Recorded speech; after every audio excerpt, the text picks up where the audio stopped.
नमस्कार दोस्तों। आज के इस वीडियो में मैं आपके लिए लेकर के आया हूँ पैरों के तलों में जलन होना, हाथों में जलन होना, इन सभी समस्याओं को दूर करने का एक आयुर्वेदिक नुस्खा। तो नुस्खा को बताने से पहले सबसे पहले बात करते हैं कि आखिर हमारे पैरों में जलन क्यों होती है और हमारे हाथों में जलन क्यों होती है। तो दोस्तों, आपने देखा होगा कि जब भी आप एक स्थिति में लगातार खड़े रहते हैं, बैठे रहते हैं, तो इससे वहाँ का ब्लड सर्कुलेशन कम हो जाता है, जिससे कि जलन शुरू हो जाता है। इसके अलावा विटामिन बी 12 की कमी हो जाती है, तो इससे भी पैरों के और तलों में जलन होने लगता है, हाथों में जलन होने लगता है। तो दोस्तों, कुछ ऐसे उपाय भी हैं जिनको आपको ज़रूर अपनानी चाहिए, साथ में इस नुस्खे का प्रयोग करना चाहिए। तो उपाय कौन कौन से हैं, इसके बारे में मैं आपको इस वीडियो में आगे बताने वाला हूँ।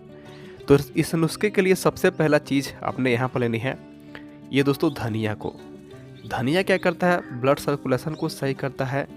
और यदि आपके पैरों में और हाथों में जलन होता है तो दोस्तों इस जलन को ठीक करने का काम करता है और बहुत ही पुराने ज़माने का नुस्खा है। तो सबसे पहले क्या करना है, आपको लेना है ये धनिया। धनिया आप किसी भी दुकान से लेकर के आएँ, लेकिन ध्यान रहे धनिया बहुत ही पुरानी होनी चाहिए। जितना पुराना धनिया होगा दोस्तों उतना ही ज़्यादा वो काम करता है। तो धनिया को आप कितनी मात्रा में लेंगे इसकी जानकारी आप यहाँ पर देख लीजिए। आप यहाँ पर मान लीजिए 2 चम्मच धनिया ले रहे हैं, तो ये हो गया 1 चम्मच, 2 चम्मच। तो ठीक आपको इतनी ही मात्रा में यहाँ पर लेनी है मिश्री को।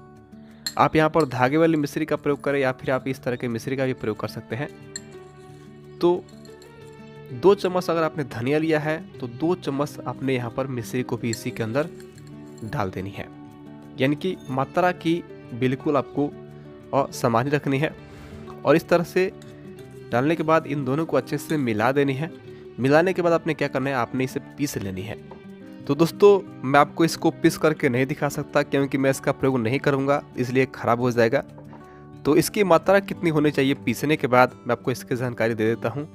दोस्तों, आपको इसका प्रयोग दोपहर के खाना जब खा लेते हैं तो आपको उसी समय करनी है, और रात में आप चाहें तो आप इसका प्रयोग कर सकते हैं। तो दोपहर के बाद जब आप खाना खा लेते हैं तो आधे घंटे के बाद आपको 1 चम्मच जितना ले करके आपको इसको खानी है, ऊपर से पानी को पी लेनी है। रात में भी आप ऐसे ही करें। धनिया को हमने डाला हुआ है तो इससे आपका पेट भी सही रहेगा, डाइजेशन सिस्टम भी सही रहेगा। और दोस्तों, धनिया और ये मिश्री के बहुत सारे अन्य फ़ायदे भी होते हैं, तो आप इसका प्रयोग ज़रूर करें। इससे हाथों पैरों के जलन होता है तो उससे काफ़ी ज़्यादा निजात आपको दिलाएगा। अब बात करते हैं दोस्तों, इसके अलावा आप कौन कौन से और काम कर सकते हैं। सबसे पहले तो जब आप सुबह सुबह उठते हैं तो टहलने जाएं, टहलें, घास पर टहलें। इससे आपकी आंखों की रोशनी बढ़ेगी और पैरों का तलवा भी सही रहेगा। पानी भरपूर मात्रा में पीते रहें।